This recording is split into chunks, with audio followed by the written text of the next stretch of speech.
This is an SM Media production.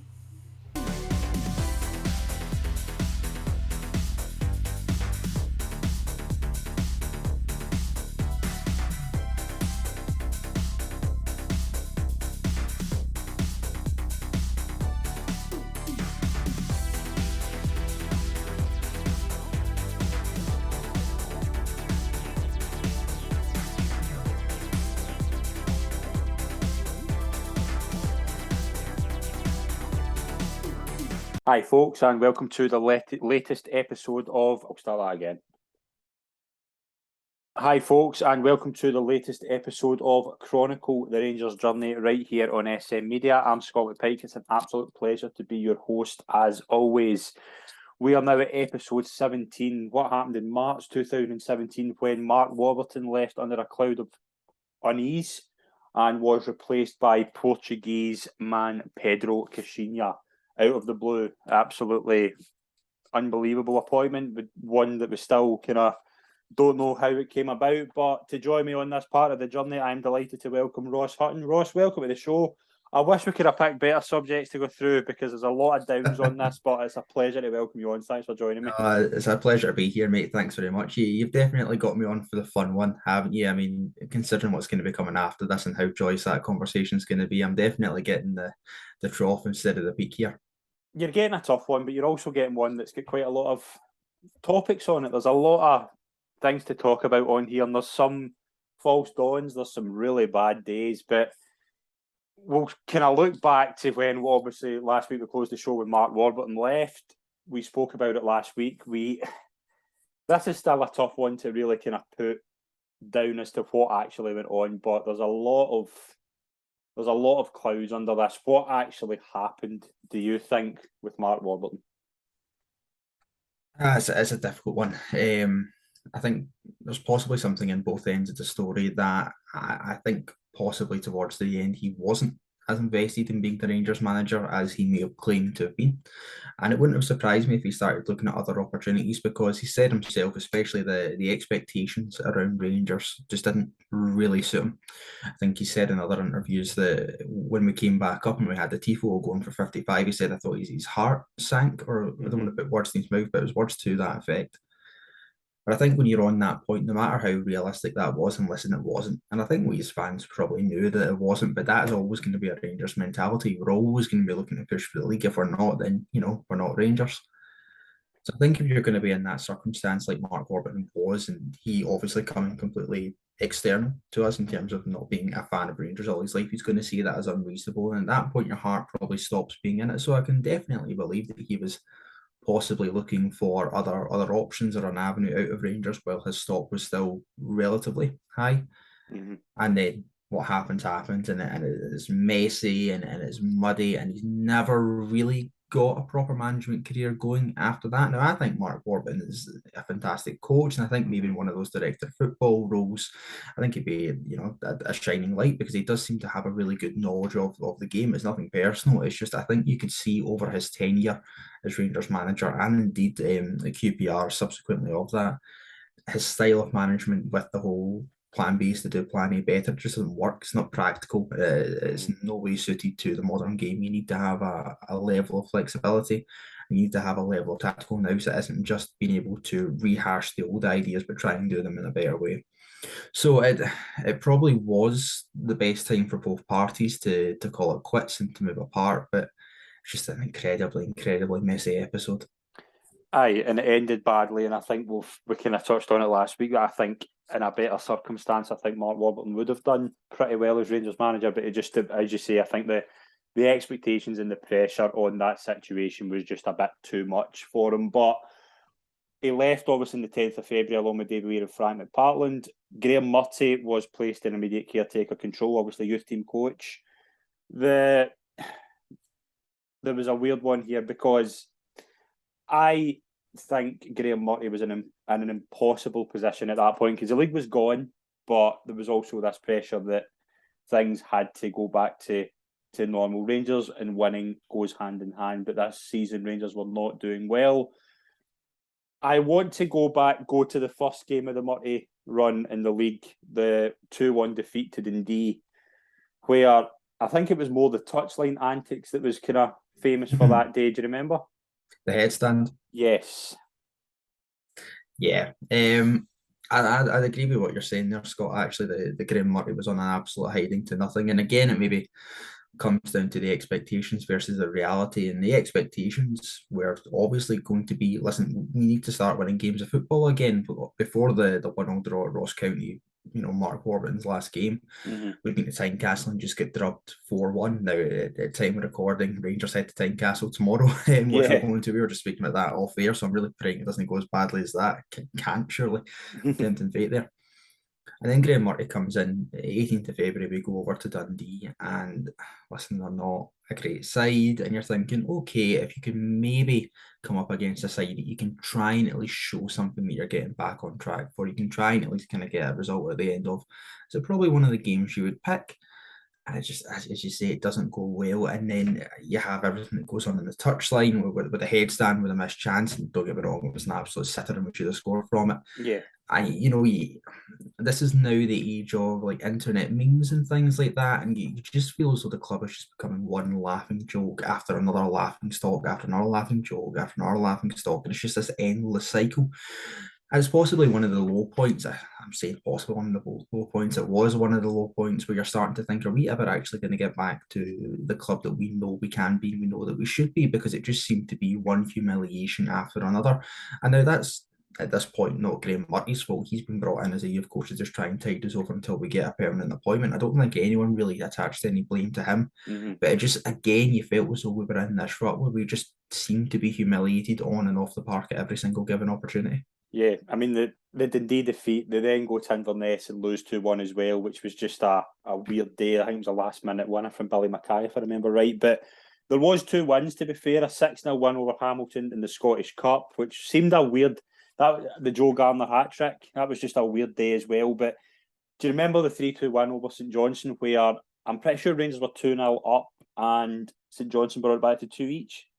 And Emerson Hyman scored the right last kick, but it just showed to this thing that Rangers were 2-0 up and seemed to be cruising, and St Johnstone just get back into it, and it just showed this Rangers team who could play decent stuff, had a lot of young kind of talent who would go on, and some of them have done quite well, but there was just something missing in terms of kind of real tenacity at that time, and it just shows in games like this. But in a game we'll talk about in a second, they do have it, but Murty just didn't seem to me, even then, it just didn't seem to me to be that kind of real tough guy that Rangers team maybe needed to kind of get these results and get a kind of more mental spark, I would say, is probably the right term. Would you go along with that?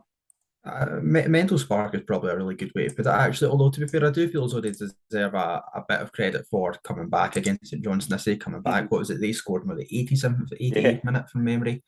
And at that point, you are thinking, oh, for fuck's sake, right, here we go. Seriously, it's just because that would have been in the league 4 games without a win. The league's gone, so that's not in the picture anymore. But it's still, like I'm saying, this endless humiliation. Sorry, I'm saying that 5 games without a win, that would have been an absolute disaster. Yeah. And to be fair, we do manage to go and, like you say, Hyman gets the winner in the 91st minute, so that is something to cling on to. But you still kind of felt as though we were soft touches on the park. Yeah. And I think there is a lot in, and we are maybe experiencing a wee bit of it now, where a team on the park becomes a reflection of the manager on the sidelines. You hear it said all the time in football. It's why Man United under Sir Alex Ferguson were so tenacious all the time, because you had a manager who was relentless all the time. In our 55 season, you've seen that we were relentless on the park because Gerrard was relentless off of it. Here with Rangers, you had Graeme Murty, who, appeared at the time to be a perfectly nice guy, good youth coach, not anything really offensive about him, but you want a wee bit of something offensive about you on the park. You want that wee bit of bite, that bit of bastardness about you that title winning teams will go on and have. Now, we were nowhere near a title winning team, but this is another reason why, because teams did feel as though they could come and get at us, especially at Ibrox. Rangers go 2-0 up at Ibrox, that should be the game done. You know what I mean? That opposition team should not in any way, shape or form feel as though they can get back into the game. We've seen it a wee bit in the season just past. We're seeing it a wee bit this season where teams feel as though they do have an opportunity to get back at us. And we've seen it in this season a hell of a lot. And St Johnstone kind of proved that, where they still believed right up until the bitter end that they could get back into this game. And like I say, would probably deserve a wee bit of credit for going and getting the win there. But it did display a much larger picture about this Rangers side that I don't think they believed they were title winners. I don't think we in our heart of hearts as fans believe they were title winners, and any opposition that they came up against certainly didn't believe they were anything special and thought they could be got at. Yeah. At this point, obviously, the hunt is going on for a new manager. There's been some names floated about. Frank de Boer, I remember being the guy I was kind of leaning to, that he seemed to fit the bill in terms of kind of a project that would maybe have a kind of decent name. And amongst it, so Frank de Boer obviously had won the league at Ajax, seemed to tick the boxes. Alec McLeish, I remember being mentioned. I just thought that was the wrong step, and I've been open on that I don't think that Alec McLeish at that point would have been the right call. Derek McInnes, we'll touch on him maybe a bit later on, but Derek McInnes was mentioned. But a name came out of the blue towards the middle of March. Ross, when did you first hear the name of Pedro Caixinha? I remember this so vividly, right? I was in the pub with my pals. I could still, Hudson's in East Kilbride, and I could still point you to the exact spot in the pub where we were when his name got raised. My pal Jack, I was away getting the drinks, he kind of hurriedly shouted me over when he got us up, and it was the kind of the breaking news on Twitter. Rangers were going to appoint Pedro Caixinha. I was like, who? And in fact, I remember because we had a bit of trouble trying to learn how to pronounce his name at first because the X really threw us, and it was just a total bolt from the blue. And you mentioned the names there, like de Boer and McInnes and McLeish, and you kind of thought that was the route that the club would be going down. Not so much the just to try and test it, but not something completely off the wall like this. And that was a discussion for the rest of the night. It was, we are not in a position to try something completely off the wall. It seemed so alien to what we were trying to build and what we were trying to achieve. And then the kind of conversation, I think I've said this on other podcasts as well, it turned around to, almost from my point of view, well, maybe we do need to try something completely off the wall, because we were in a position now where we went down the route of having a good coach like Mark Warburton. I think we all kind of knew he was a good coach, at least if not the best manager, and he done some part of the job in terms of returning us to the Premiership. But what he had tried to do in that Premiership had failed miserably and would fall on our face this season. And I think I talked myself into, as much as anything else, believing that trying something so off the wall and so crazy might actually be of a benefit to us. Something so radically different, a major change of approach to the way the club had previously been thought to be going in, might actually be the best thing for us. That bolt from the blue and that freshness, and they're not bogged down in the kind of meander that Scottish football is, like a Derek McInnes would be. And I know we're going to talk about him a wee bit more later. Something so completely alien to the rest of the league and to ourselves, to inject these new ideas and a new vision into the club. And I think I'm saying it now, I'm trying to re-talk myself into believing it almost, because this is the kind of conversations we were having at the time. Now, having spoken to my dad about it, I remember phoning him and he's like, nah, it's not going to happen. It's not going to happen. Maybe when we kind of touch upon his first kind of press conference and everything that was being said there, and you just started to get the impression that, okay, maybe this was a wee bit of a dangerous appointment. But at the time, in my heart of hearts, I believe it probably not. But I was trying to talk myself into seeing the sense of it, at least, if that's what you can call it. And it's that thing as well with Rangers fans that we've talked about so many times in this show over the past few weeks, is you're just desperate for this guy to be good. You're just desperate for a positive appointment. Now, I think that's what it was. That sheer you were willing to cling on to absolutely anything. And now the conversation I was having in terms of convincing myself that this off the wall idea would work, it wasn't because I actually believed it. It's because I wanted to believe it. And when you want to believe in something so much, it's so powerful, it has such a hold over you. You do start to kind of walk out what really would be logical and sensible arguments to the contrary. And that's really how I felt with Pedro in this moment in time, because I was just so desperate for something to cling on to. And the only other time I felt it was when Gerrard came in, but that was just a whole different feeling. Yeah. And it's entirely, I don't want to jump ahead too much, but in terms of like what I actually believed in my heart of hearts and what I wanted to believe in my heart of hearts, are two completely separate things. And I think we've drawn the conclusion that I think Pedro Caixinha certainly impressed a few people on the Ibrox board at the time, and certainly I think it's fair to say, Ross, he interviewed well. Is that maybe a fair assessment? Well, he had that famous presentation, didn't he, where, Yes. he came prepared and managed to wow everyone over. Now, I think we've all been been in jobs where you're working with someone that you're thinking, oh, you must interview better than you actually work, buddy. But Yeah.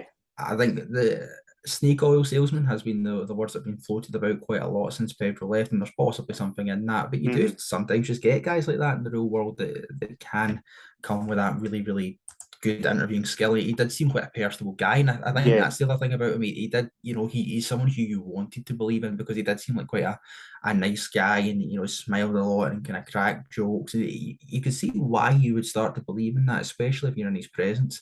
But then you actually get down to the nitty gritty of it and look at the CV. I mean, the only two real household names in terms of recognisable clubs that he'd been a part of in a management capacity was Sporting Lisbon and Panathinaikos, and that was his assistant role. Hmm. That wasn't even the first team manager. He then went to being the assistant manager of Saudi Arabia, and he just came from, was it Al Ghafara in Qatar, Yes, I in believe? Qatar, yeah. So, I mean, it's not exactly a pedigree that gets you off your seat there, Yeah.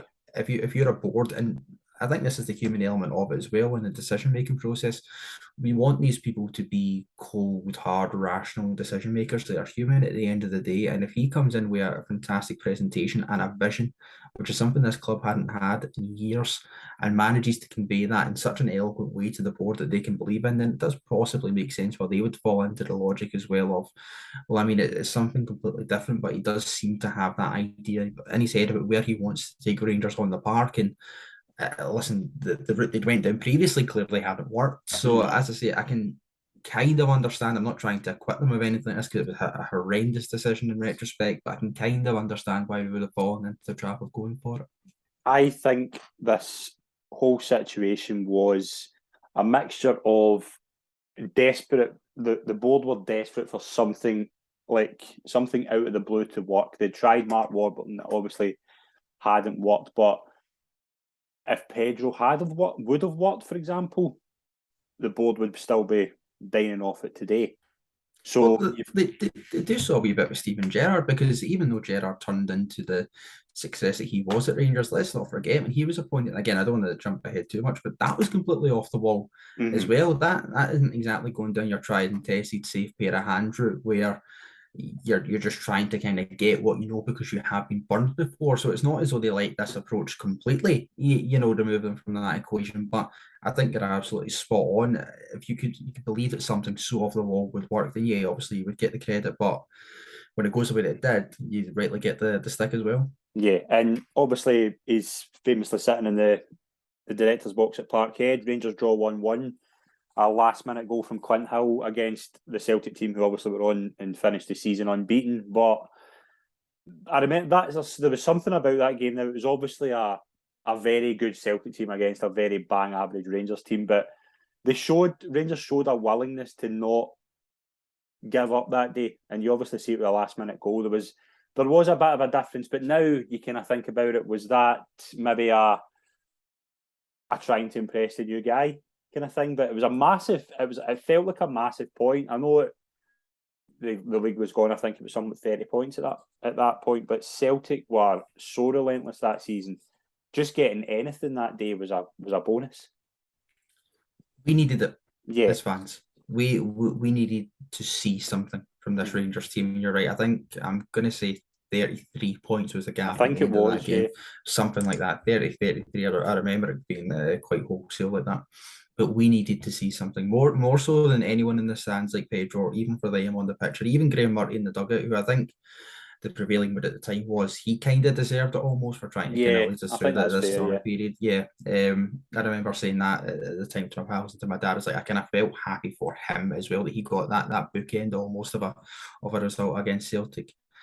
But we needed it as fans. We needed to see something and something big because we've just covered the results there. They weren't good enough. It was embarrassing. I mentioned feeling as though we were being battered from pillar to post and humiliated at every single opportunity, going from laughing stock to laughing stock in just a different way. more so than anything else, we needed something there. And that this game could have very easily went the way of others that we'd faced against Celtic. We're going to talk about one very, very shortly. But to have that moment, and we still talk about that moment, even though it led to absolutely square root fuck all in the league, we still talk about that Clint Hill goal because as a moment in time, it meant a lot just to see that and have that emotion, something that we hadn't felt in so long in the league against Celtic, and been on the end of so many embarrassments in the league against Celtic and others. So just to have that moment and just a wee bit of pride back, not a lot, but just a wee bit of pride meant a lot. And going into Pedro's first game, I remember there had been big fanfare about him coming out the tunnel that day. As you said, though, it was very early on in I think his first press conference, as you say, he certainly said some things that puzzled people. But there was this weird thing as well that you kind of liked him. You kind of liked just the way he was coming across. And it was this kind of weird thing as well because obviously the famous thing he said about the dogs barking in the caravan and things like that. But there was this weird personal thing about him is that you just wanted to like him. You wanted to like him and you wanted him to succeed. Yeah, and that's what I'm saying. You could buy into Pedro Caixinha very, very easily. Yeah. And why I'm saying I don't want to give the board any kind of loosen of the strings for actually appointing him, but you can see why you would kind of buy into his charm because he is a very charming guy and he does seem really personal, and I do think that came across in his press conference. But I do remember talking to my dad after his first press conference, and you're right, and he made a couple of those wee off the hand comments that people sort of raise an eyebrow at, and you're thinking he's never ever going to get a fair hearing from the press in this country. And that's always the thing with a foreign manager. No matter, yes. I think the first time we've seen that is with Postecoglou right now, where Celtic are doing well and the press love him, but the press are very, naturally very, very condescending of foreigners. Is that fair to say? Well, yes, there's a xenophobic element to it. Ronnie Dyler had it as well when he was at Celtic, and Le Guin certainly had it, and we spoke about that. Yep, 100%. And Mark Warburton spoke about it as well when he came up. He was told there's always a good guy and a bad guy in Scottish press with regards to the Rangers and Celtic manager. Because Ronnie Dyler was in place at Celtic at that point, Mark Warburton was the golden boy, and he maybe got a wee bit more of a fair hearing. As soon as it became Pedro Caixinha, and he was this, I hate to use the phrase, but he was portrayed as this funny foreigner guy coming over with all his wee phrases and his wee kind of charm. And he came from Qatar, and who's this guy? The very, very easy target to take the piss out of there. And it's so wrong and so backwards. And in many ways, it's held Scottish football back because we've seen it a wee bit with Postecoglou as well, like you're saying, because he was an off the wall appointment for Celtic, and nobody knew his background. You saw how quickly that changed when he started to do well. Yes. Would this have changed with Pedro Caixinha had he started to do well? Possibly, yeah. But he was doomed from the outset. The game was rigged from the start. Although you say that he was doomed from the start, the very first game, I remember leaving Ibrox that day with a lot of positivity because Rangers played some outstanding stuff. But I think there's a big difference. I think that's exactly the point. There's a big difference between hosting Hamilton at home and being able to play the really tidy way he wanted to play, and you could see that day.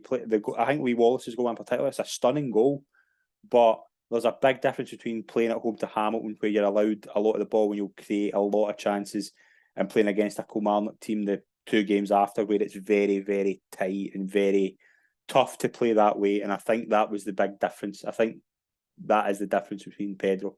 When he could play, he played well. When you had to put your socks up, no. It didn't work. I think possibly the only one you could say to the contrary, and even this is really, really stretching, that would be Aberdeen away a couple of games down the line. But that was 3 incredibly late goals at the end of the game between Miller and Dodu. And I do agree with what you're saying there. When the goal got tufted up, didn't really get going under Pedro Caixinha, and that 4-0 win against Hamilton, was that as much to do with the old regime not being there as much to do with the new regime being in place? I'm not entirely sure. You see it all the time in football with this new manager bounce. It actually turns out to be a lot more to do with the fact the old regime aren't in place anymore, rather than any new ideas the new management are bringing to the table. But again, you really started to see it quite quickly that this Rangers side didn't have that strong underbelly you need to really be competitive over the course of a piece, because we spoke and we gave them a lot of praise there rightly for at least showing us something in that game at Parkhead. And then it just it all falls apart. do you remember the day the second game against Motherwell? Rangers were 1 down at half time, and let me get this right. He proceeded to, at half time, Rangers were 1 down. I want to say that he took off 3 defenders and put on 3 midfielders. He took off Clint Hill, Lee Wallace, and Lee Hodgson, and put on Andy Halliday, Joe Garner, and Michael O'Halloran, and just said, F it, let's go for it.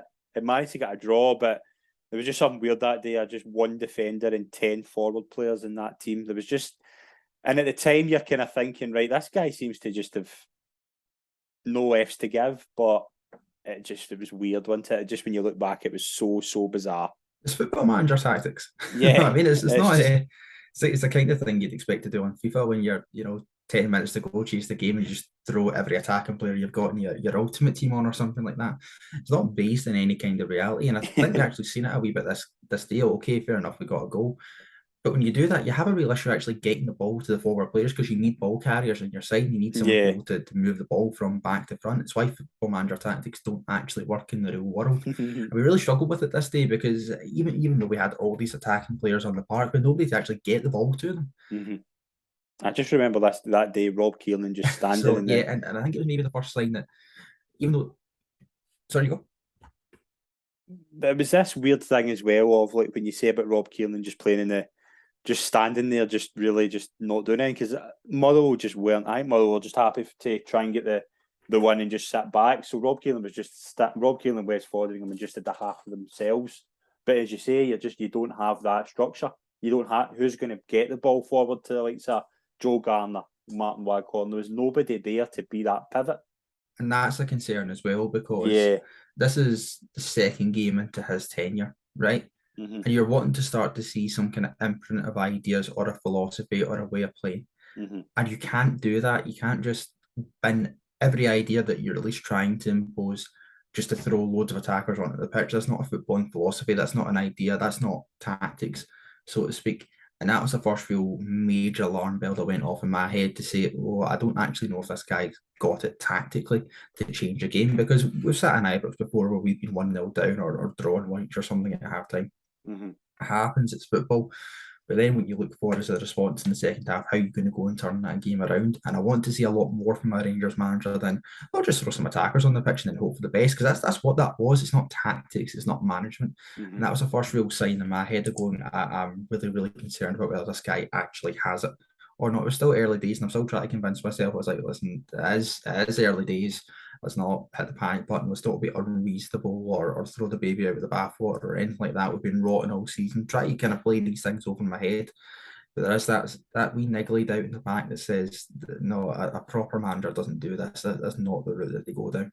Yeah, we've got 2 Old Firm games to talk about, and we're just going to go through them individually. The first one was a 2-0 semi-final defeat at Hampden in the Scottish Cup. Now, I want to say this day, what I remember of it is that Rangers, they just never really were able to get anything going. I think Halliday gets sent off. McGregor showed a really tidy goal really early on, but I think it was just there was a lot of confidence going into that day. I don't know if it was just hope more than anything, but it was this weird thing of, you thought this guy could maybe just have something up his sleeve against this Celtic team, but there was just nothing that day, and it was just that the sending off changed it. It was just a weird day, wasn't it?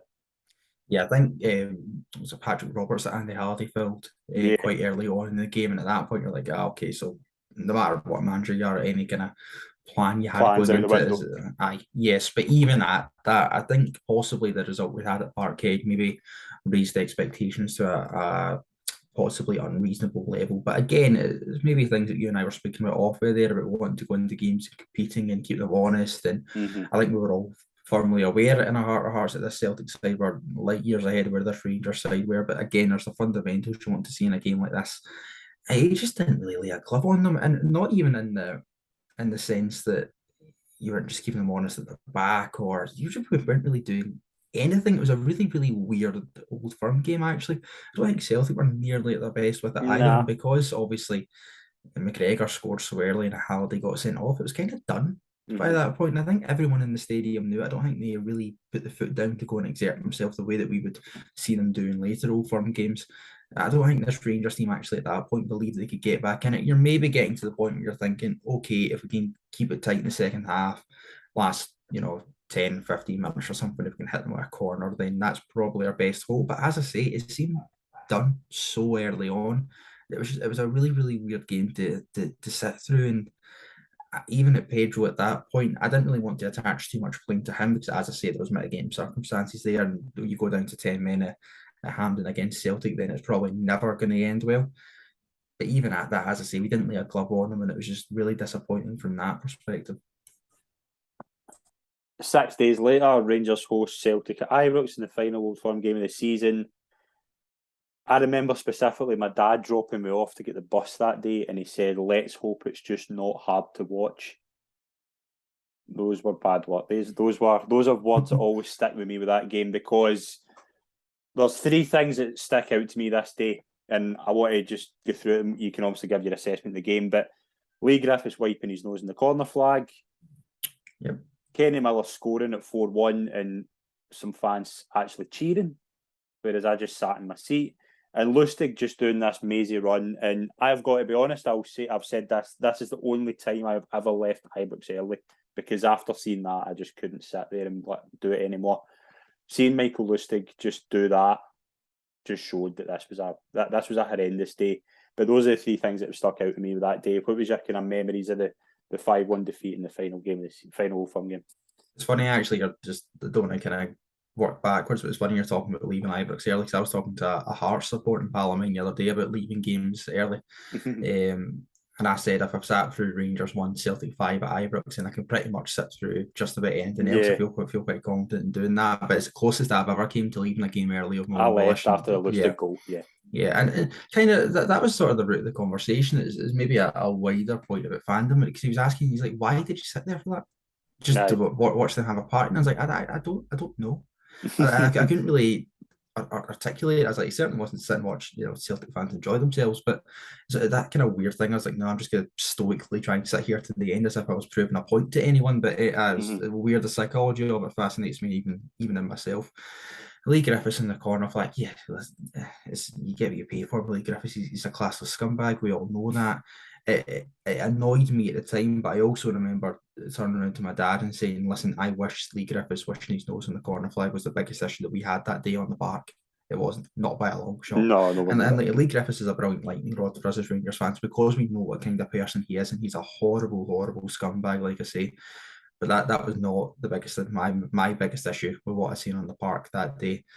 The Miller goal as well at 4-1, I didn't cheer it. That's even the lesser scorelines than that. I remember probably the most recent example would be Hampden last year against Hibs in the League Cup when we scored to make it 3-1. I didn't cheer that either, because it's done. Even this game more so than the Hampden game, obviously, but. Again, what you're proving? They played goal music as well. Am I that's right. Remember that correctly? You're just like, what the fuck is happening here? Like, a bit of self-respect. But no, I'm not going to sit and slate anyone that digs. It is a possibly involuntary reaction to cheer a goal from your team. But I feel bad about it, but it was like, No, I get what you're saying, but it was just, I was so angry that, you know what I mean? It was almost so angry that I couldn't really speak or verbalize anything, because I was worried that if I actually started shouting, I would stop. That is definitely one of the angriest I've been at Ibrox, if not the angriest, because obviously that was Celtic's biggest ever win at Ibrox. And just to sit through that, and we talk about all those things in terms of keeping them honest and competing and listening. We understand that Celtic team is better than this Rangers team, but there are fundamentals of this game. That doesn't change. Even in the modern era, when we are sitting here talking after an absolute hiding of Celtic a couple of weeks ago in the league, the fundamentals don't change. You can get beat by Celtic. It's not a popular thing to say, but it can happen. It's football. It's an Old Firm. Celtic are going to beat Rangers in my lifetime again. We are going to beat Celtic in my lifetime again. That does happen. That's the nature of the beast. But what cannot happen for Rangers players, you can't give up. And that's what they've done this day. Fundamentally, they gave up after Sinclair scored in the 7th or 8th minute. 7th minute with a penalty. they were done. They were mentally done, and then the whole thing just fell apart. And at no point did they believe that they could try and stay in the game or be competitive or keep them honest. And you try and show us something that they had only a couple of weeks previously at Parkhead, and just to fall apart like that is utterly, utterly unforgivable. Utterly unforgivable. And this is the thing about Pedro as well. And we'll come to speak about the summer. There is no such thing as a clean slate in football. It's a misnomer and a kind of misstep that we tell ourselves as fans as a comfort blanket. And that's what I heard a lot after this game. Is just let him get his own players in, let him get his own players in. And that was from the uber optimistic. Some people already went, sorry, on you go. I said it after I remember, I didn't say it specifically after this because I was just so disgusted with how, but I remember after the Aberdeen game later on, remember it was 2-1. Aberdeen won for the first time like 30 years at Ibrox or something like that. But I remember saying, I think it was with my dad as well, and I said to my dad, I said, listen, he'll get his own players in. He saw there's a lot of dead wood needing gone in the summer. But it was this thing as well of he just didn't seem to kind of say the right things post-match. And that was the worry. Mm-hmm. And this is the thing as well in terms of kind of getting the own players in and giving him this time to kind of check out the squad. And if we want to even again bring it to a contemporary example, Steven Gerrard has suffered a wee bit from this down at Aston Villa, where if you're going to get that time to assess a squad, that's fine. But football fans don't forget, as I'm saying, there is no such thing as a clean slate, because the minute you have one bad result after the summer, when you do have your own players, you're going to start looking back and going, right, well, hang on a minute, the same thing happened, last season as well. Yeah. Gio suffers a wee bit from it and has done already this season, where you do give him a summer like the way that he has, and you have that in your head. It's going to be this clean break because you're looking over the horizon to this kind of golden period of next season, this ethereal thing of next season. But next season is just a continuation of the last. We see it all the time where a team has a bad end to one season and then has a bad start to the following. As I'm saying, there's no such thing as a clean slate. Gio suffered a bit from it this season, and Pedro was going to suffer from it massively in the season that would follow this one. And this was a massive, massive aspect of that. Because when the beatings started happening in the season the previous, this is the game that will come up time and time again as the one that people would point to and say it really started to fall apart. And this is where belief started to fall apart for Pedro as well. As I'm saying, I think that you had to be a real kind of uber optimist to say, oh yeah, he can get his own players in, and then this will suddenly magically lift Rangers Football Club.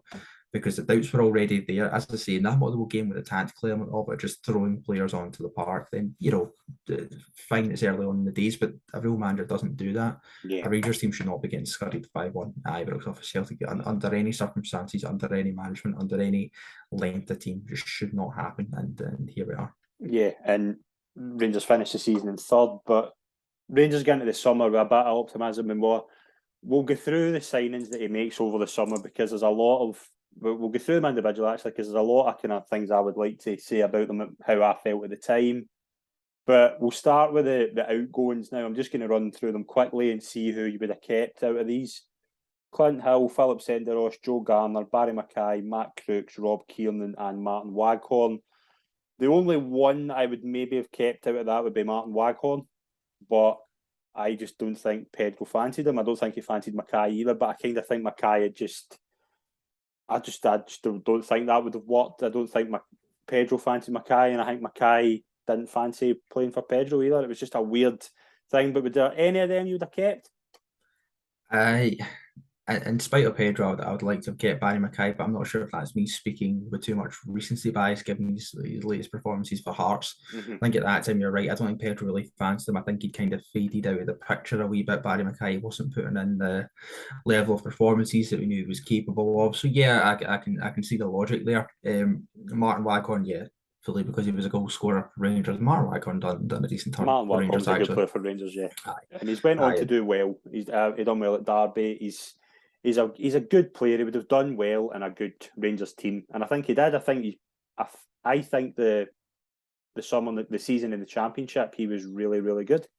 Yeah, and that's the thing with Martin Waghorn. He was never going to be that player who would take us to the next level that we needed to get to. But for that kind of moment in time, then he was a perfectly serviceable player who had a lot of time for it. There's someone who left this summer who definitely retrospectively I would love to have kept, and he went to Chelsea. That's Billy Gilmour.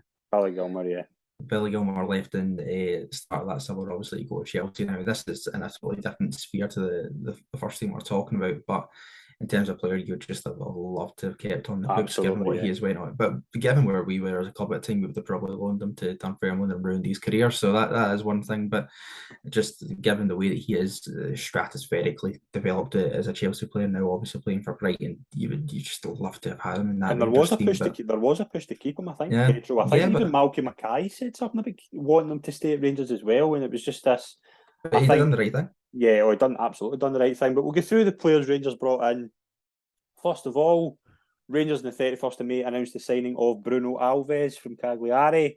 Bruno Alves, obviously a very experienced international for Portugal. This, I remember being the kind of feeling amongst the Rangers support at the time that this guy was going to be the leader, the main man of Pedro. He was going to come in and just be his voice on the park. And I was really excited about that signing because I felt he was very experienced, really good player back in his day, and he would just come in and steady the ship. And Rangers really needed some good central defenders. Yeah, and I think if you're not getting excited about a player who's played for Porto and St. Petersburg and Fenerbahce and their time, and obviously had such an illustrious career with the Portuguese national team, then you're doing something wrong. And I agree with you. I think at the time I was sitting thinking myself, going, okay, this seems like a Pedro type signing, whatever the hell that means. But he could be a leader on the park. He could give us a wee bit more grit than we've had before. And you and I have spoken about that soft underbelly to this Rangers side is not the kind of words you would usually associate with a player like Bruno Alves. So I begin to kind of hopefully see the strength of this Rangers team take shape on the park. He didn't seem like the kind of player who would ever take any nonsense. You thought, okay, the physical element of it, he might be quite suited to Scottish football. So it was definitely one I could get behind and see the logic in. And you're right, that was one of the first ones that we announced that summer, if not the first. So you're thinking, okay, if it carries on like this, then we could be in for a strong summer.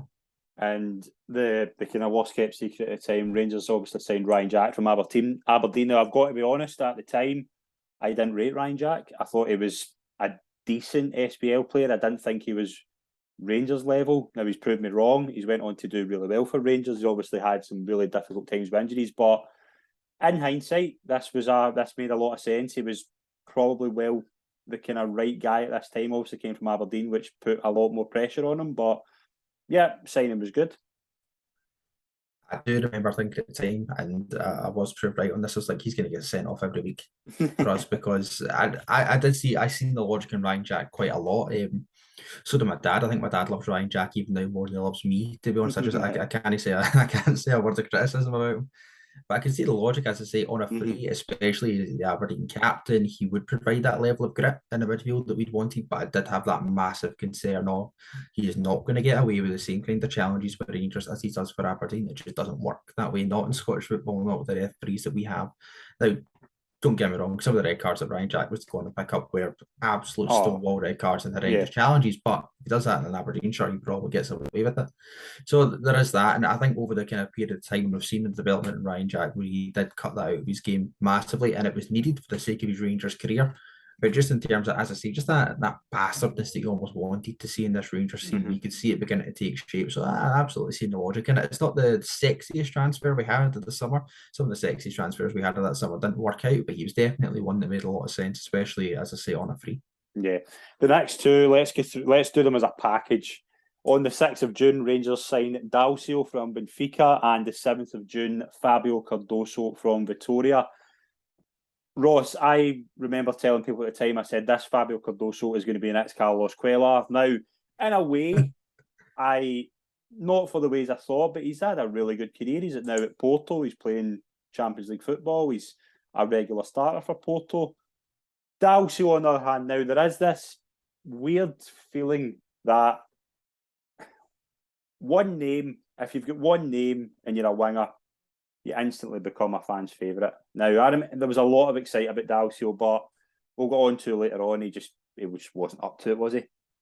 The pedigree of where he came from as well, coming from Benfica, yeah, Benfica. Obviously the Benfica B team, of course, but still, it's just that he's came from a team that you've heard of. You know what I mean? A team with a good pedigree, and it's not like no disrespect, Fabio Cardoso coming from Vitória, or Ryan Jack coming from Aberdeen. It's just, as I say, it's not sexy. Whereas oh, Benfica, and a youth player from Benfica as well. That's got a bit about them. And again, you think of these, what in your head would be Pedro Caixinha type signings. You can kind of start to see it take shape. And I'm talking earlier before about how it's a wee bit of a misnomer from France to say, oh, once they get their own players in, everything's going to be fine, because there is no such thing as a clean slate in football. But you are starting to try and look for an idea, if not directly jump out and see it here. So it's definitely one that excited me for those reasons, because we hadn't had that in the past. You know, an exciting young winger coming in with the one name, like you say, and it's all the things you can really buy into as a football fan, but just never cut the mustard. Cardoso, on the other hand, even when he was with us, I never thought he was a bad defender. He didn't. I thought he's obviously a very good player, but he's not. His physicality, his physicality in Scottish football just didn't go hand in hand, I think. But yeah, I think he's shown very clearly he's a good player. Yeah, 100%. The physical element of it, I think a lot of people kind of, I need to pick my words very, very carefully here. I think a lot of people may have questioned it unfairly after the Motherwell semi-final, which I know that we'll talk about, even though that's, you know, he got his nose broken completely unjustly, and what he meant to do after that situation. But in the press especially, he got painted as a soft touch because of that, and the way the Motherwell players carried on after that game. Again, disgraceful, but it just added to this completely unfair narrative that Cardoso was a soft touch, when it's just not the case. I think he's another one who's maybe benefited from going obviously back to Portugal and playing in that different setting that suits his game an awful lot more. I think on the more general physical point of Scottish football, it didn't suit him. It didn't suit a lot of these players. You know, players like Dalcio, who, you know, easy on the eye, and that's absolutely fine. He's come through all the luxuries of the Benfica youth system. Then we need to go away to a team like Motherwell or a Dundee or something like that, or St Mirren, that's just not going to be conducive to that kind of playing environment. We've seen that not just with these lads, to be fair, but other loanees under Steven Gerrard as well, who have had all the luxuries of the Liverpool loan system. It just doesn't really translate into the nitty gritty of Scottish football. It's not for everyone, for a reason. Daniel Candeias comes in from Benfica again. Made a lot of sense. Came from Portugal, came from Benfica, good pedigree. I thought Candeias was actually really underrated in his time at Rangers. The fact we still talk about him, Daniel Candeias done a turn for Rangers. He was a good player. He put in a lot of effort, showed a lot of passion in inverted commas, which people like to see. But if in the modern day, if Daniel Candeias is the answer, which some people still believe that he is, then I think we're asking the wrong questions. I think, again, for the moment in time, maybe in the way we were talking about Barry Mackay there, possibly could have been good in that moment in time, and Martin Waghorn was good in that moment in time. Daniel Candeias was good for that moment in time. He done a turn for Rangers. He was a serviceable player for us. I don't think he was ever that player who could step up and take us to the next level. And when he moved on in the end, in Gerrard's second season, it was probably the right time to do so, because we were looking for bigger and better things and more output as well. And I think that's the kind of big thing with Daniel Candeias. You never really got that next level of output that would take him to that kind of level of being that driving force for Rangers. You got a lot of endeavour a lot of the time, and that's, you know, great to see, but not when you're going and chasing games and getting goals. The next two, Eduardo Herrera from UNAM in Mexico and Carlos Peña from Guadalajara. This is a tough one, because we are recording this on the week where Carlos Peña I think there's been some sort of court case regarding his time at Rangers. I think his dismissal, but it was a weird two signings at the time that made a lot of sense, because obviously Caixinha had the Mexican background. He'd been in Mexico with Santos, and he was very, very vocal about what these two guys did. But they did. Peña, to be fair to him, I think he obviously had a lot of personal problems, but Peña did actually do okay. Herrera just never really just made the grade, did he? Yeah. Peña, like you say, it's right to bring up his personal problems, because that obviously did have a factor, but Herrera just never really happened for him. You maybe seen it in flashes, possibly fair to say that, of two of them. Actually, I remember the Peña having one particularly very, very good game against Aberdeen. You kind of thought, okay, here we go. And you maybe had that with a couple of them where they had those moments, but it was never ever anything consistent there. And like you say, I just don't think maybe the environment coming over again from Mexico to Scotland is completely night and day in terms of the culture and the style of living and everything to do with that. It possibly was always going to end quite badly, but there we go. Alfredo Morelos from HAK Helsinki. This was He's all right. Yeah, he's certainly done okay in his time at Rangers. But at the time, this felt like, I think Jonathan Johansson was obviously there. Remember, Pedro wanted a Scottish-based assistant, but obviously Johansson had a kind of obviously coming from Finland. I think he'd arrived kind of. Johansson had recommended him, but I remember at the time thinking this guy he was raw, very raw at the start, but get a bit of time into him, he'll score goals, and I think he's proved to be a pretty decent bit of business. I think Pedro's shining light of this whole spell, and Pedro seems to agree, because I remember very recently, I can't remember if this was last year, he said something to a fan walking into a stadium. I can't remember what game it was, but he said, "Yeah, I got you Morelos." Oh, was this Braga? I think it was Braga. But that sticks. It was actually Benfica. I'm sure it was last season at Benfica, if I'm right. But you think about that, and you just see like Morelos. Actually, at the time, you could see there was something there very early on, because he's just turned out to be a massive player for Rangers, and we still talk about him now as a top player. 5 years he's been at Ibrox, and it's been an up and down 5 years, but what a 5 years it's been. Oh, Christ, it's been a roller coaster, hasn't it? And I think that's why we're almost in this kind of toxic relationship with Alfredo Morelos, where he pisses us off and we keep coming back to him because we love him. Yeah. And I think because he's human, you know what I mean? We look at footballers these days, you look at Ronaldo and Messi, you look at Haaland. Haaland's a freak, right? He's an alien. Yeah. He's not human. He's ethereal. He's not tangible. We can't touch Haaland. You can with Morelos. We've been with him through the ups and downs, in the same way that we as fans have been through the ups and downs with the club. The same way in his spell here, there's been ups and downs with the club, and there's been ups and downs for him personally. You can see it, and you can feel that human story, and that's a large part of why we love Morelos. It's not just the goals that he scored for Rangers and will go on and score for Rangers in the future of his career. It's to do with the story as much as anything else. Coming over from Helsinki, like you say, this young guy, incredibly raw, doesn't speak the language. You get that kind of cheeky, chappy element of it. Doesn't really get a fair hearing in the press, but against that has this hot-headed temper, and has let us down on occasions, but will then pull it back with these big goals and big moments. And he loves the fans, and he speaks about it. It's just everything. It's an incredible story with Morelos that is obviously still being written. And I think that's as fans why we love him so much and relate to him, because we do feel the human element of it in a way that you don't really get with an awful lot of other players. Listen, there's players in this Rangers team who I utterly adore, and who are heroes to me. You just don't have that raw human element of it that you do with Morelos, and that's a large part of the reason as to why we love him. And I think he is a Rangers legend. I think it's unfair to say anything else now, given the amount of goals that he's scored and the big occasions that he's been a part of, and obviously playing his part in 55 as well. European goals, everything about Morelos is just kind of conducive to being a legend. But the toxic relationship is also the way I put it, because there's been plenty of times in the past where we've all, as fans, I think, went, I'm done with him, I'm fucking done with him, I don't ever want to see him again. I'd drive him to X, Y, and Z if I could, and we always keep coming back because there is that raw human element of it that we're addicted to as football fans. That it's refreshing to see, as I say, in the world where so many footballers are ethereal to us as fans, to have this, raw, human, tangible person that we can reach out and touch, and we all, story of his family and everything like that. And it's everything about Alfredo Morelos, the aura, the person, the player that we're addicted to.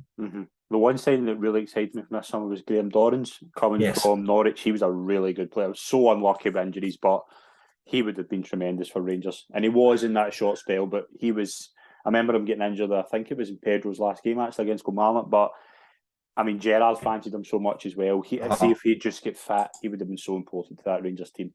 Oh, it's a story of Rangers history, and if he was fit, if he could do this, if he could do that. But I agree with Dorrans, and it really was a kind of tragic tale almost, because you're right, he wasn't just a shining light in this period as well. Gerrard really loved Graham Dorrans, and he played him a lot when he first came in, although in that remember him against Villarreal, he was unbelievable when he came on. He helped change the game. And then it was that way to Kelly on that fucking plastic pitch, Yeah. and he just it killed him. Absolutely killed his Rangers career, and really kind of stalled in terms of footballing career after that as well. But I think had that not happened, he would have had a massive part to play, especially in the kind of early spell under Gerrard, because he absolutely loved him. And you can see why. I think you kind of get the best of both worlds when we spoke about Candace. You get the best of Graeme Dorrance's endeavour, but you also get a high level of output as well from Graeme Dorrance, and you could see what he would bring to this Rangers side. And obviously, coming from the pedigree of Norwich City sounds almost almost like an oxymoron, but he came from that high level of play, and you could see what kind of quality he was playing against week in, week out, because he would bring that football knowledge to the park, and an absolute manager's dream, but you're right, just utterly killed by injuries.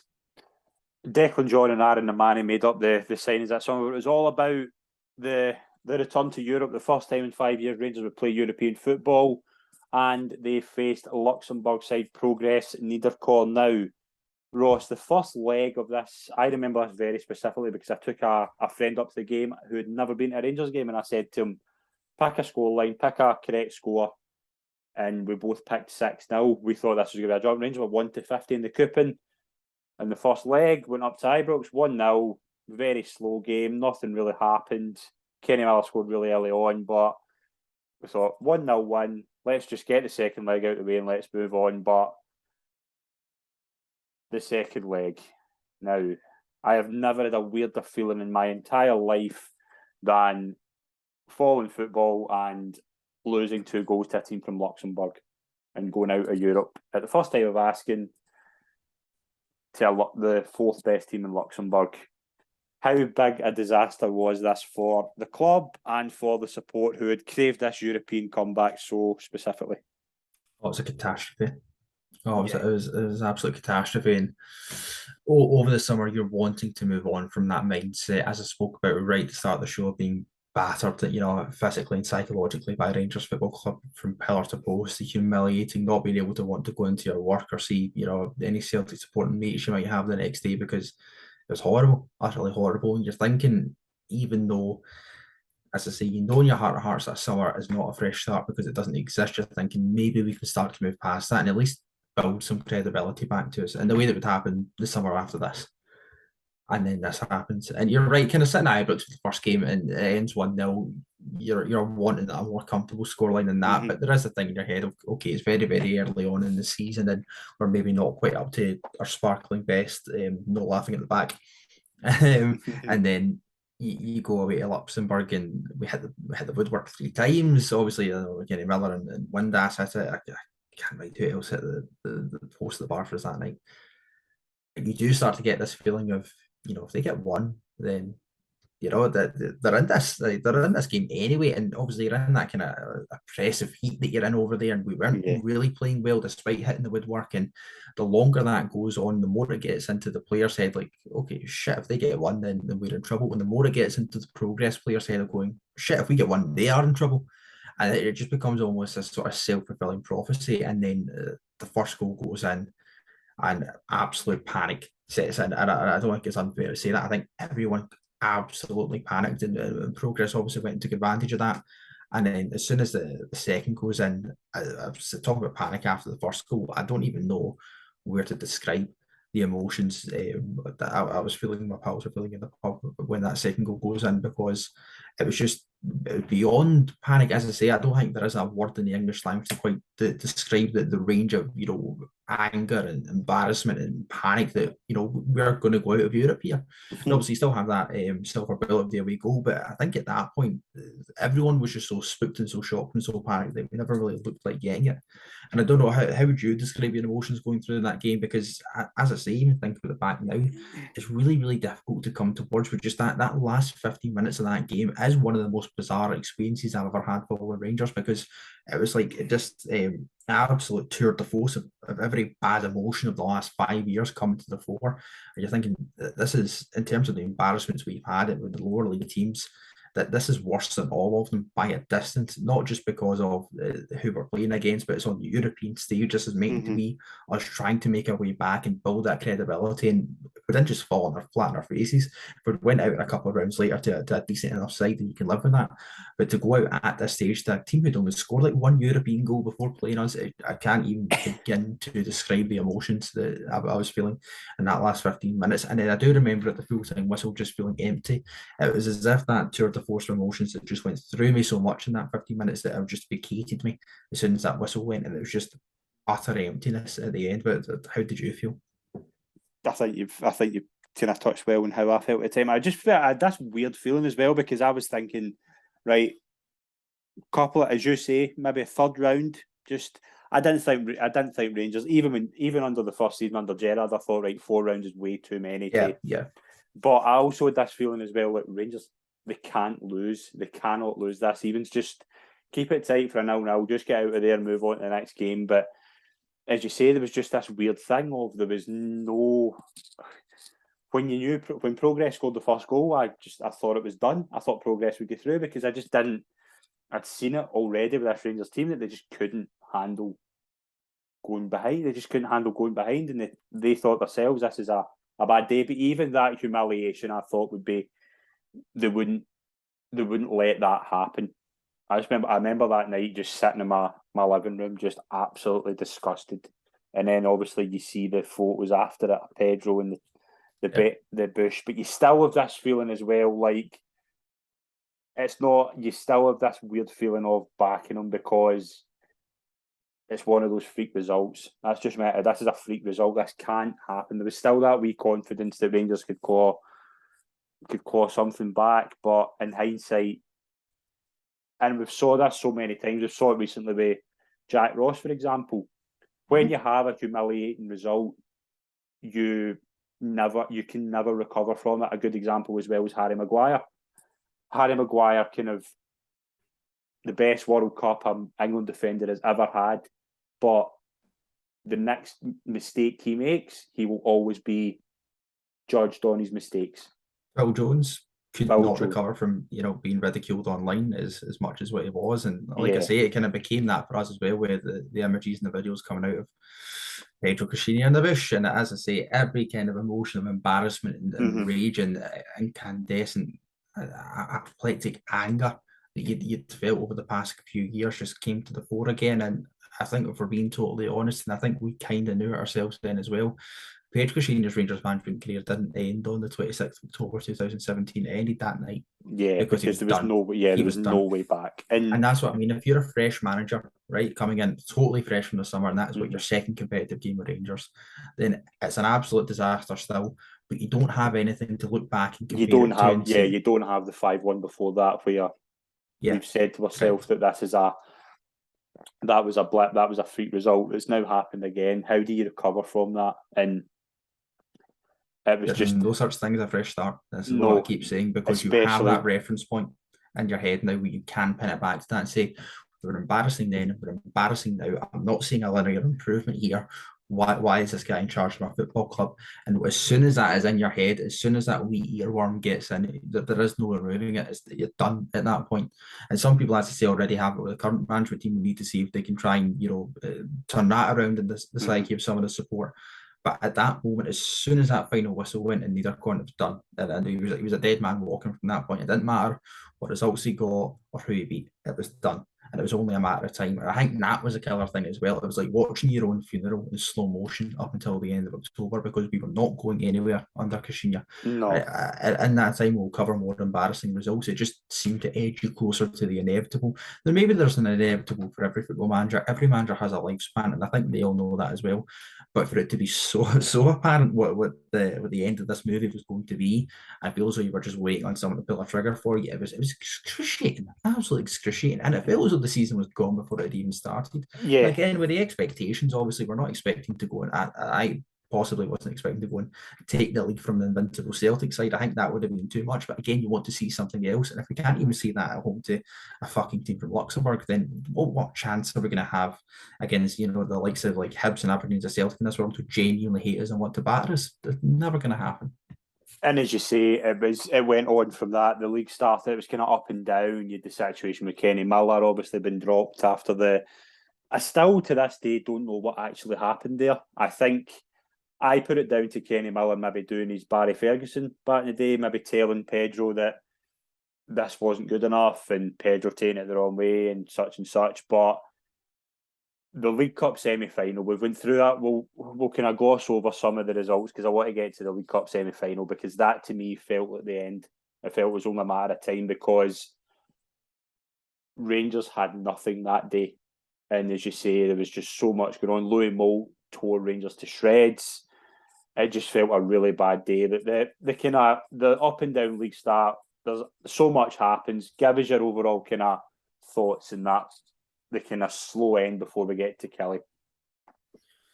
As I say, excruciating because the writing was on the wall. Mm-hmm. It's not as though we came into that kind of run of games with a good run of form and we were playing well and you could at least see something. None of that. And like I say, after progress, he was a dead man walking. That League Cup semi-final again was another incredibly telling one, because we had nothing about us, and this is not the first time this had happened at Hampden under Pedro. Now, I understand that Celtic is a different kettle of fish, and there was mitigating circumstances in that day in terms of Andy Halliday being sent off. Mm-hmm. But this was the second time we went to Hampden under Pedro and were utterly toothless. Mm-hmm. And this is not a game against Celtic. You can almost write that one off because of the circumstances of losing an early goal and having a man sent off, and they're a better team than us. And you can kind of explain that way. This was inexcusable, utterly inexcusable. And the kind of pantomime that went on in the touchline as well, with him getting sent off and sent to the stand, didn't help. As I say, it's just an extra layer of embarrassment onto an already excruciatingly awful day. And we're coming to the end of it at that point in October, and like I say, it feels as though, if not now, then when? And am I right in saying Kelly was the game right after that as well? He was sitting in the director's box. Yeah, Rangers took the lead really early. I'm pretty sure Jason Holt scored, and Coman, there was nothing really happening. You just thought this was going to be a routine 1-0. He would kind of jump on for a wee while yet, and as you say, it was always. That day, I remember specifically going in just thinking, right, if Rangers win today, it'll just be the next bad defeat and that'll be it. But the end of that game, just unbelievable. I summed it up. Rangers got a penalty. Ryan Jack gets sent off for the thing and cut Broadfoot. Just crazy, just on Broadfoot's part as well. I mean, it's just a stupid thing he did, and Jack obviously reacted. But if anything could sum up the Pedro Caixinha reign, I think it's this, what I'm going to talk about here. Rangers penalty gets saved, Coman got up the park, and Chris Burke makes it 1-1. And I just remember that, just the wind being out of our sails, and that was it. Pedro's time was up. And I remember very specifically leaving Ibrox that night, walking to the car with my dad, and I think my brother was there as well. And I says, and everybody was talking about it, they knew it was just a matter of time before Pedro would get the sack. And I remember saying to my dad, I says, this board have now had 2 managerial appointments that they both messed up. Can you trust them with a third one? And I remember that's the words that I said that night, leaving Ibrox, because we all knew that was it. This was the final death nail in the coffin, as I say. I just think this was it. This was the end, as far as, and it turned out to be true. But we all knew it. Yeah, as I say, the writing was on the wall, and we're now down to 4th in the league. Mm-hmm. At that point, Motherwell had actually overtaken us. This was one Steve Clarke's first game in charge of Kilmarnock. I think it was, I think you're right. I think you're right. Which just, I'd say, they end up rubbing salt in the winds there. But it had been a dead man walking situation since the progress game. And to know that and still continue with it is kind of criminal negligence in itself, almost, because we could all see where it was going to go, and it was just a matter of if not when. There was no turning that around. It's just impossible. From an embarrassment like that, it doesn't just hit the fans hard, it hits the entire club hard, and the confidence of the players as well. And the confidence the players have in the management takes a huge hit. And it would take something superhuman to try and turn that around, which Pedro Caixinha was just evidently at that point not capable of. And I think I'm the same as you. And I remember the rage when that Burke goal went in. It's not like the kind of the usual you're almost feeling for emptiness again when a late equaliser goes in. We'll feel it kind of feels numb and it just feels horrible and you feel empty. It was like incandescent anger at that point that came out and you felt it at full time, because it wasn't just being directed at the players on the park for throwing it away or the manager who was in the stands for just not being good enough. It was directed at the board too, because they are culpable in this. And like I say, as much as I could understand at the time, or at least try and convince myself to understand the logic of it, they are still the people in charge, and they can be taken by someone's charm, and I can understand the human element of decision making. But as much as they would get the credit if Pedro turned out to be a masterstroke, and they do get the credit for the next permanent managerial appointment, they absolutely deserve the ire for this one. Yeah, absolutely. And obviously the day after it's confirmed Pedro was sacked. We'll touch on his overall kind of legacy later on, but Graeme Murty comes back in to kind of steady the ship. A couple of wins against Hearts, and obviously later on he beat some really bad results against Dundee in that game at Hamilton at Ibrox I will never forget. But the one period I want to touch on was obviously the appointment for a manager. Again, Rangers were trying to get the new manager in quickly. It turned into a bit of a shambles. I have seen the managerial list, or I've heard of it. I've seen some of the names on it, and I'm not going to say the names, but some of the names on it fill you with horror. That's the market Rangers were in at the time. Doesn't surprise me. It doesn't surprise me. It's genuinely managers like the Dundee United job. Like the Dundee United job is probably the most recent job in Scotland that's came up. I don't think these guys would have got that job. Again, I think it shows possibly how spooked they were by what had happened before, and we'll talk about Derek McInnes in a wee second in particular, but must be. But I think Derek McInnes was possibly the obvious name to come out of that. But in terms of kind of other general managerial appointments, if you had been down the route or something so off the wall and so out of the blue, and it has failed so miserably, then you're going to be spooked into something that you know. And now the managerial calibre in Scotland, what we know is very, very rarely good enough for Rangers. We're talking about McLeish here, really, for the last major success story. It's not the same. It's not the same calibre. It's not the same way to get into a club psyche. It doesn't excite the fans. And if we thought that what was going to happen with McInnes was embarrassing enough, and my God, it was. If you can imagine, if I pointed some of the other names, I think you and I might have heard the same. And if that had been a disaster, then it sets us back even further than what we already were. Well, it becomes very clear that Derek McInnes was the board's choice to come in. I remember kind of forcing myself at the time, and my dad, I've used my dad quite a lot in this episode, probably more than I have in any other episodes, but I remember he was very against Derek McInnes coming in because the way Aberdeen would obviously not make it easy to get him, as we soon found out, but what does it say that the best you can get is the Aberdeen manager? Now, I know that obviously McLeish had came from Hibs and things like that, and it can work, but it wasn't. It was going to be this bit like my dad was a fan of Mark Robertson's style of football. We kind of liked the way Pedro played as well at times, but one thing you can say about Derek McInnes, and I think we've seen it now with his time at Kilmarnock, he isn't focused on playing attractive football. No. And I think as well, it really does show how rocked we were by the Caixinha element of it, that not just the board were willing to go for the Aberdeen manager, but a lot of Rangers fans, we wanted them in as well. I think it just felt a bit of stability. Like better the devil you know. Exactly. Better the devil you know. We knew what we were getting from Derek. We knew what we would have got from Derek McInnes. Is probably the more accurate way to say that.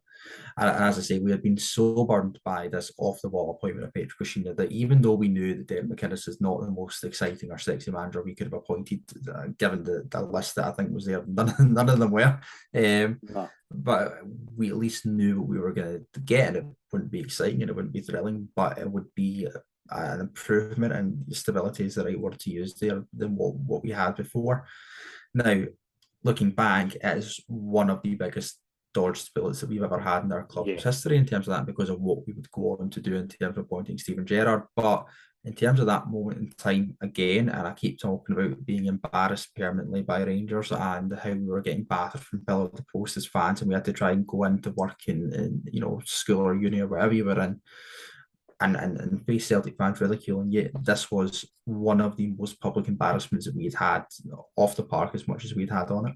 I remember getting a text message from somebody who you know as well. I'm not going to say who it is, but I'll probably tell you off air. But getting a text from somebody who's on Heart and Hand saying McInnes has been appointed. He's picking the team for Saturday, and I'm pretty sure Rangers played Ross County on the Saturday. If I'm right, I would need to look at it.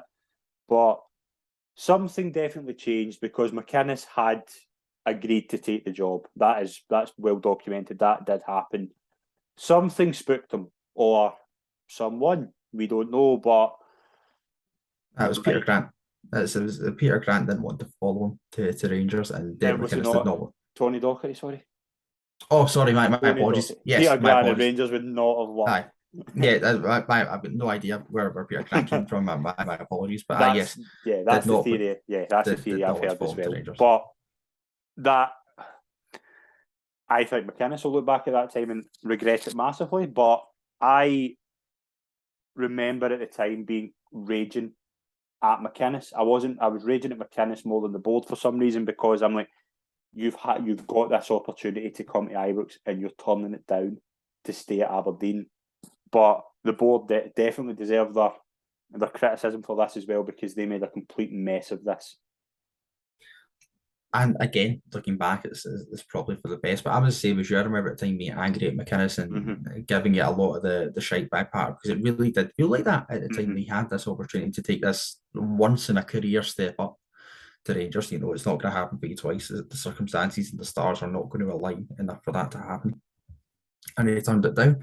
And it was a wee bit of the kind of spurned ex type thing, you know, why turn me down, why you rejecting me, that type of thing. But it really did feel like that, and I couldn't really understand why, apart from the fact that he, you know, was stable in Aberdeen and he was comfortable. And for me at the time, at least, it screamed an absolute lack of ambition to come and take this project on.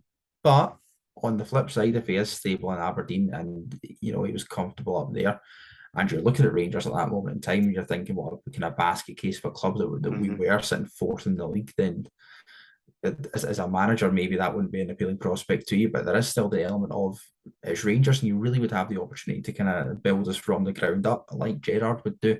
Now, would he have done it in the same style or to the same level of success as Steven Gerrard? Ultimately would, of course not. That's not even in the conversation. But to have that project and turn it down, I think it showed a real lack of ambition on his part. I certainly don't think that Rangers would have stopped 10 in a row if Derek McInnes was the manager. No. Don't think that would have happened. And the money that we would have spent on jobber players that Derek McInnes would probably have wanted to have bought in, I don't think we would have won 55 yet either. It would have set us back years.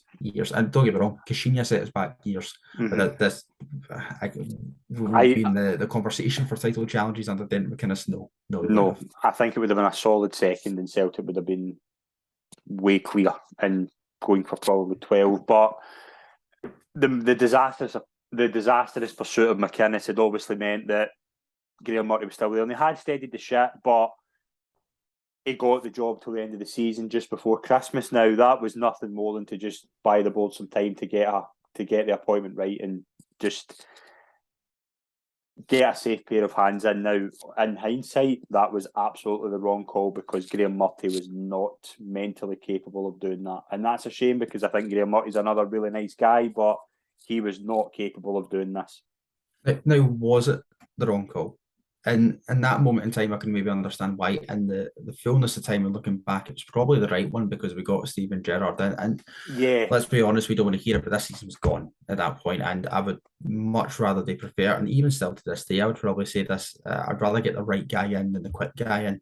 Now, Derek McInnes was the quick guy in. He was never at any point the right guy, even though we felt it at the time. So I can see the logic, and I understood it at the time, to try and buy themselves the opportunity to get the right guy in, and the season was dead anyway. And to be fair, like we've just spoken about as well, if you get a guy in mid-season, he's laboured with the same problem that Pedro was, which is as soon as something goes bad, and with this squad it would have went bad quite quickly, you are still laboured with last season's results on the kind of general psyche of the support. So if Gerrard had came in, say, kind of January or something like that, and then we get beaten by Celtic again, and the 5-0 hammerings would have happened, I don't know. But if you kind of attributed those results to Steven Gerrard, then you are maybe talking about a different picture when things start to go wrong, whereas you do at least have an element of a clean slate there. And I know I'm saying that they don't exist in football, and they don't, but you can at least buy into it as a concept in the way that you wouldn't have had he stepped into the ring sooner.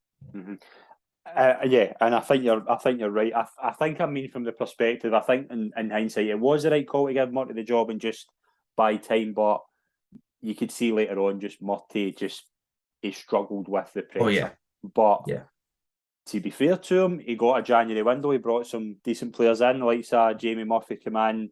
I was going to say Russell Martin and a decent player, but it felt a decent signing at the time. It just felt a stable centre back. Jason Cummins came in, but Russell Martin quickly proved that was anything but. But that period going into the Celtic game at Ibrox, I really fancied Rangers that day because Rangers' form going into that from New Year onwards was pretty good. And as you remember, Josh Windass, who's still living off this, scored a lot of goals, and Rangers seemed to have a good formula going, and it seemed to just be clicking at the right time. It felt as though we were at least pushing for something now. Again, with the film at the time and looking back, it was really built on sand and it was a bit of a house of cards rather than form, but it was absolutely good nonetheless. And coming from the position that we were in, where we had nothing to believe in or nothing to cling on to, my God, were we desperate to cling on to this? Yeah. What was it ever real? No, probably not. But it at least put us in the position where had we beat Celtic at Ibrox that day, we would have put pressure on them. And see, at that point, that's really all I wanted to see because they'd had a complete free run at it. If we beat Celtic that day, they would have been on 64 points. We would have moved up to 61, I believe. So, that's pressure. There's a small gap into it, and you really kind of want to test them as the defending champions at that point and who had ran away with the league to see what they do under pressure because their fans would have felt it as well, and they would have been on their back to try and deliver.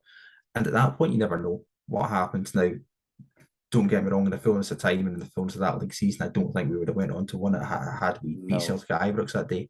But it would have threw that spanner in the works. It was a different dynamic, whereas the flip side of it is what's happened is Celtic go and win this game, and even in the manner that they win it, that psychological hold that they had over Rangers just strengthens us, leading twice, and then they have a man sent off, and you're thinking at that point we need to do this now. And there's something in that psychology of it as well, where we go ahead and we obviously they bring it back twice at halftime, we're going at 2 each. And at that point you're thinking, okay, this is really frustrating that we should be miles ahead here, but we can still go and beat this week. We still can do this. Whenever you get sent off and you still have half an hour to go with their 10 men at Ibrox and the place is bouncing at this point because everyone feels it. On the park, the psychology changes from we can do this to no, we need to do this. And I think it completely puts all the pressure on our players and removes a lot of the pressure off the Celtic players at that point, who I don't think are expected to hold out. Now, given everyone just thought it would be a relentless wave after wave of Rangers pressure, and the psychology on the pitch, that change is so crucial to the way this game went because we were not mentally ready to cope with that pressure of needing to beat Celtic. Now, don't get me wrong, in every form you need to beat Celtic, but this is different to try and stay in a title race and to really try and put a bit of pressure on them. You need to beat them in this scenario. To then have that pressure put upon you and to not do it, the psychological damage that caused is irreparable, and we've seen that in the following games as well. And you see that's an absolute perfect summary because I remember that at the end of that game, just thinking that like when it went to 2-2, the pressure went up tenfold on Rangers, and they just couldn't handle it, and Celtic could. Celtic were more capable of doing that. Celtic had more than Celtic had 10 men in the park, but those guys had so much more in the tank than Rangers did mentally.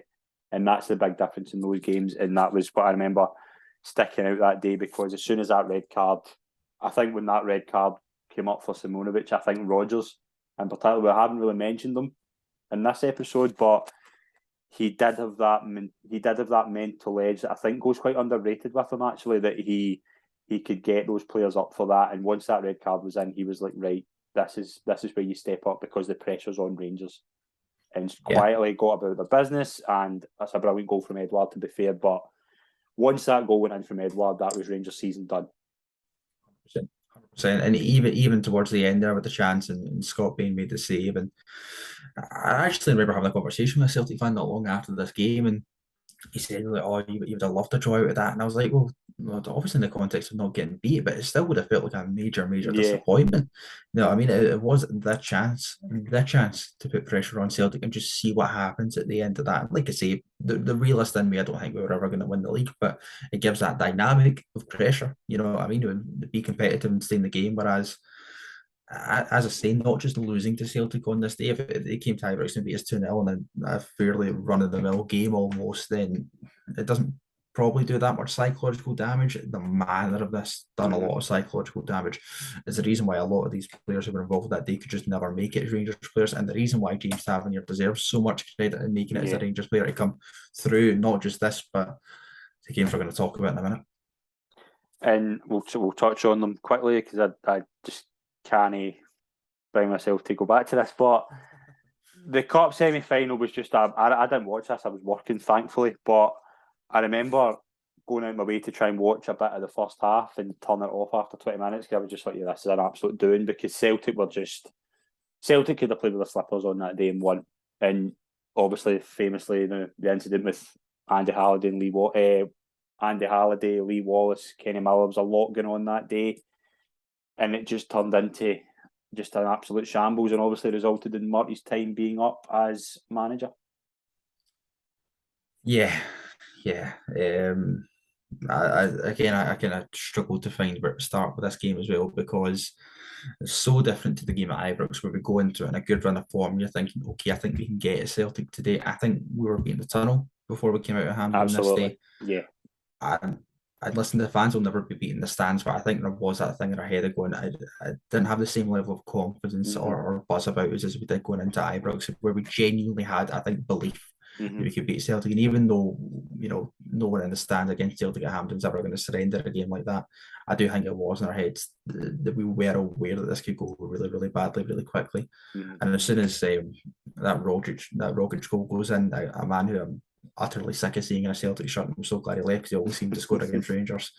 As soon as that goal goes in, you could feel the air go out the stands. Yeah, and everything was sucked out, Yeah, and the direction of travel became pretty clear. And like as you say, the whole farce happens with Andy Halliday on the park, and they're singing his name, and keep coming back to this theme of the show, mate, where I'm talking about embarrassment after embarrassment, and it just seemed never ending. You do start to kind of ask yourself in the middle of these games, when does it end, or how can it end, or where could it end? Because it just seemed relentless at this point, where it was wearing you down and just finding new ways to reach new depths all the time. And it was about to get worse because I think it was 2 weeks later, Celtic had the chance to win the title at Parkhead against Rangers, and you look back to, and this is why I think Gerrard does deserve a lot of credit, because we'll touch on obviously the pursuit in just a minute, but you look at the team from that day and then the team against Hibs, and the Rangers lost 10 goals in 2 games to Celtic and Hibs. That 5-0 Celtic game is as toothless a Rangers display as you'll ever see, because Celtic just toyed with Rangers, and there's nothing worse than seeing Celtic.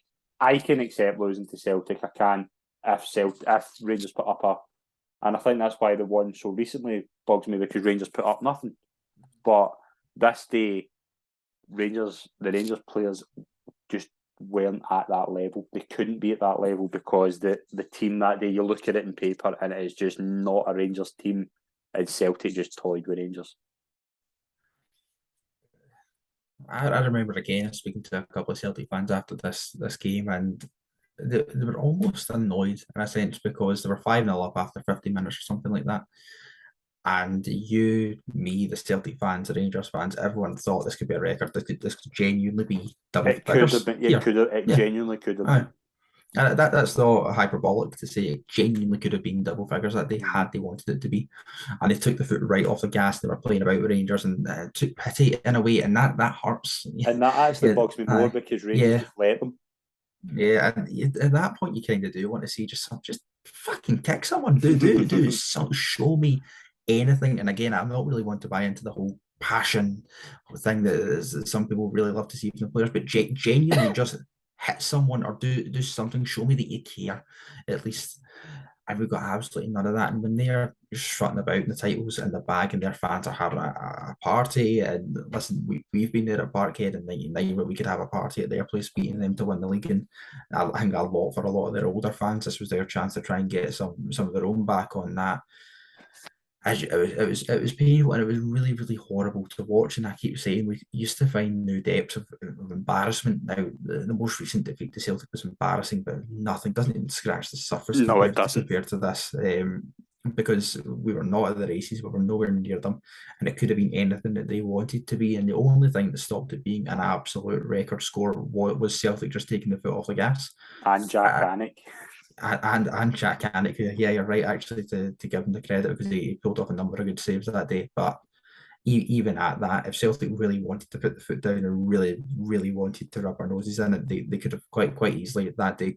And that's the other thing kind of going into that game. It wasn't even the case where at Hampden where we thought it could go badly, given what we've seen before. Everyone knew what was happening today. Celtic fans knew what was going to happen that day. The Rangers fans knew what was going to happen that day, and the players in the park knew what was going to happen that day. And that becomes unforgivable, because you know you're not going to see anything. And it's not even the case that you're going hoping. There was no hope. I've not spoken to a single Rangers fan who was at the stadium that day that went with any kind of hope whatsoever. It was out of loyalty, which is bloody commendable, because you know what you're walking into. And to have the kind of mental fortitude to still do that, then I think from the fans' perspective, deserves an awful lot of credit. Yeah, absolutely. And we'll talk about something quite cheery that was getting us quite excited about this time. We've got there, and we've got there eventually. There was beginning to be whispers about who the new manager would be. There wasn't really much in terms of kind of anyone serious up until wee whispers get out that there was potentially talk of a legendary Liverpool player by the name of Steven Gerrard being linked with the job. I remember, I think it was follow if I'm right. Somebody put in follow that Steven Gerrard was being linked with the job, and I think a lot of people are saying no way.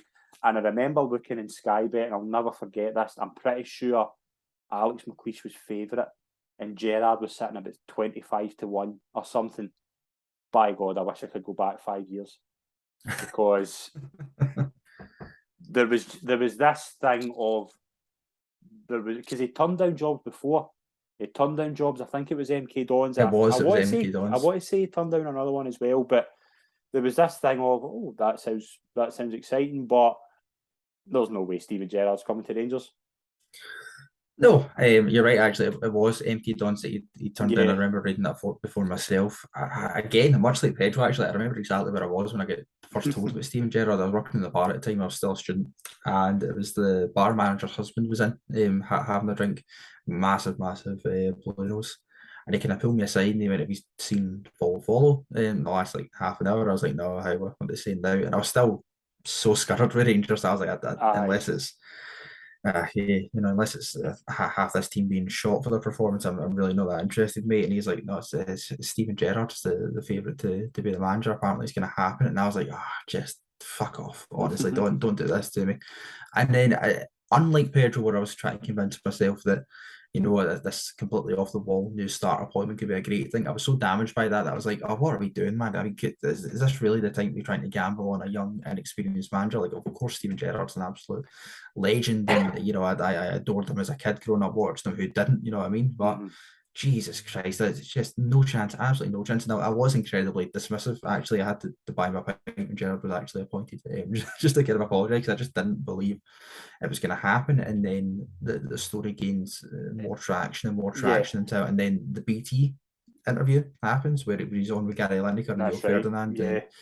He says that he's had talks with Rangers, and you're like, oh shit, right, okay, this could actually happen. But I still had those doubts in my head. And I remember him specifically saying that. I think Gary Lineker asked him at the advanced talks or something, and he said, "Are you interested?" And he says, "We'll see."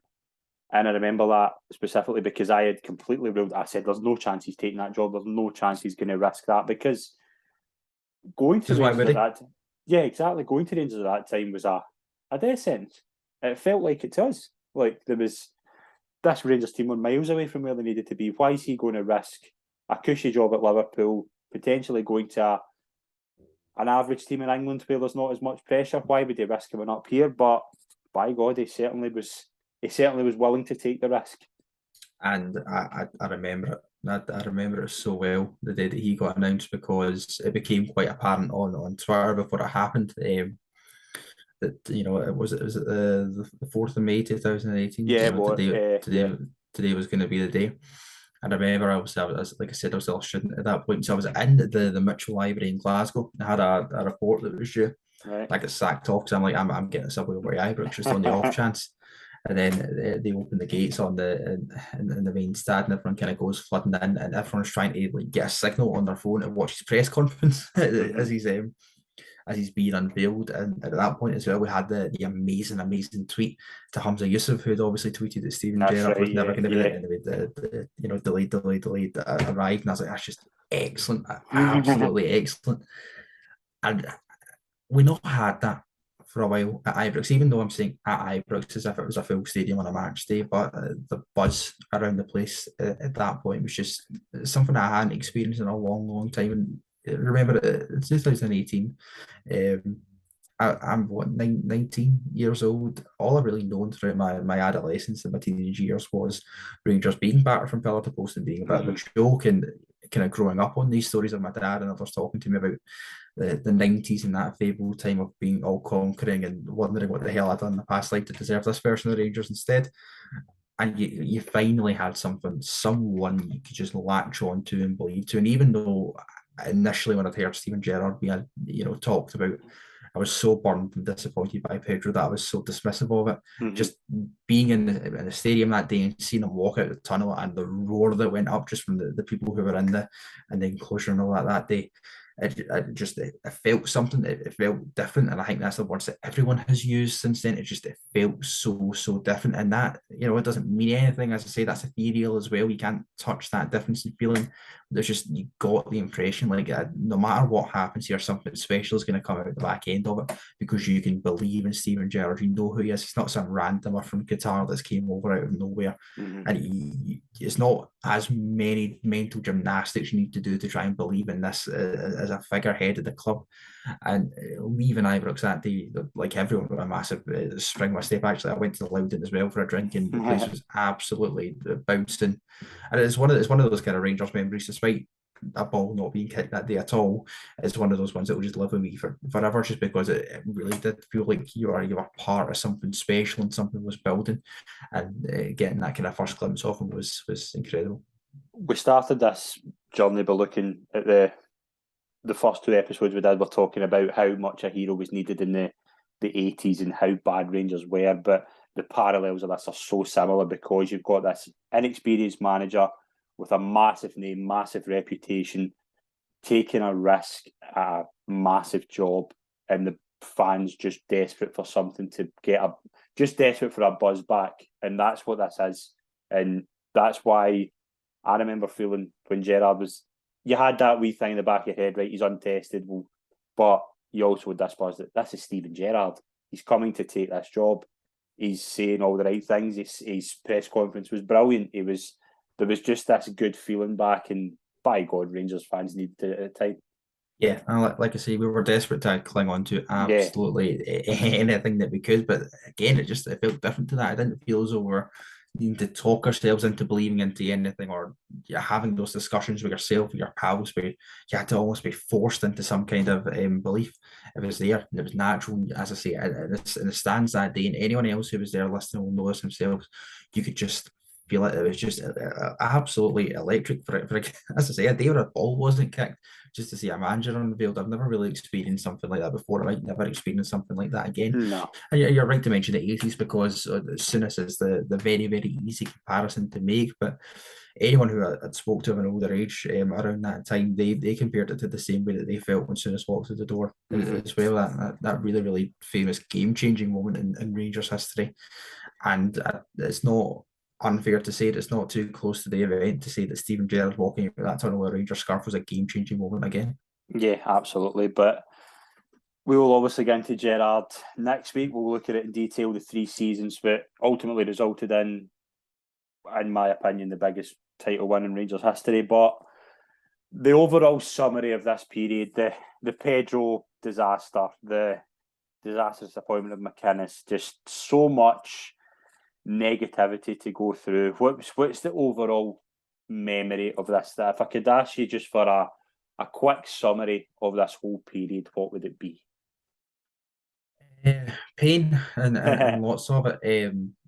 It was embarrassing at many points, and there was so many aspects and time zones when this period of time that you and I have just covered, where I think I certainly sat and thought about it, and I know other Rangers fans sat and thought about it, and they wondered where we would ever get back to the way that we used to be, because it felt so far away, despite the journey, inverted commas, a phrase that I don't usually like using, but the journey from the bottom tier of Scottish football back to the Premiership, that was done.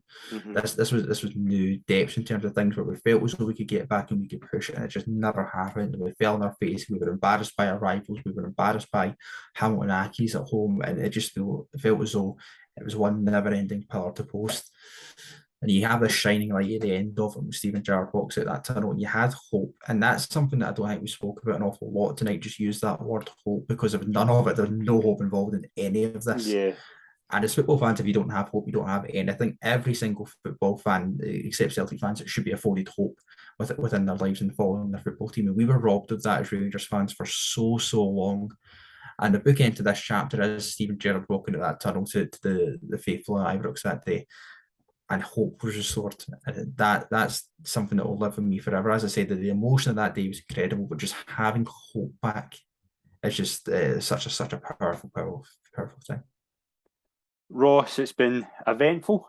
It's been a strange look back, but I've thoroughly enjoyed your company. Thank you very much for coming on. Oh, it's been a pleasure, mate. As much as I can be talking about Pedro Caixinha's Rangers tenure, but I really appreciate you having me on. Thank you. It's been a pleasure. Thank you very much to everyone that's tuned in, and please follow us next week as we will talk about the 3 years of Steven Gerrard that results in 55 on the next chapter of the Rangers journey.